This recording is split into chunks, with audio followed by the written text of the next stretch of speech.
साहिवाल थाना फरीद टाउन की हदूद में पुलिस मुकाबला। डकैती के बाद फरार होने वाले डाकुओं में एक डाकू जख्मी हालत में गिरफ्तार, जबकि मौके से 2 फरार। साहिवाल पुलिस थाना फरीद टाउन को इत्तला मौसूल हुई कि 3 कस मुलजिमान जिन्होंने इलाका थाना गला मंडी से मोटरसाइकिल 125 छीना है, जिस पर नाकाबंदी करवाई गई। इस दौरान 125 मोटरसाइकिल पर सवार 3 कस मुलजिमान मेडिकल कॉलेज से आए, जिनको रुकने का इशारा किया। रुकने की बजाय 92/6 की तरफ फरार हो गए, जिनका बजरिया सरकारी गाड़ी पीछा किया गया। साथ ही बजरिया वायरलेस करके मोटरसाइकिल सवारों को राउंड अप कर दिया गया। मुलजिमान ने गाड़ी को सामने आता देखकर डेरा जाफर के करीब पुलिस पार्टी पर सीधी फायरिंग कर दी।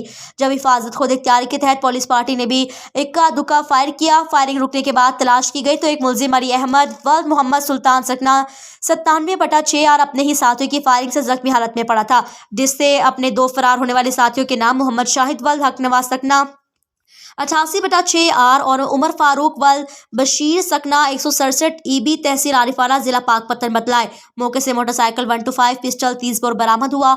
जख्मी मुलजिम अली अहमद को बराए इलाज जमालजा सिविल अस्पताल दाखिल करवाया गया, जबकि दीगर 2 मुलजिमान की तलाश जारी। जख्मी मुलजिम अली अहमद चोरी, राजनी, डकैती जैसे 14 संगीन मुकदमात में मुलविस है। अहले इलाका ने पुलिस साहिवाल को इस बर्वक्त कार्रवाई को खूब सराहा। कैमरामैन आमिर सुहेल के साथ अहमद हसन, डिवीजन साहिवाल न्यूज़।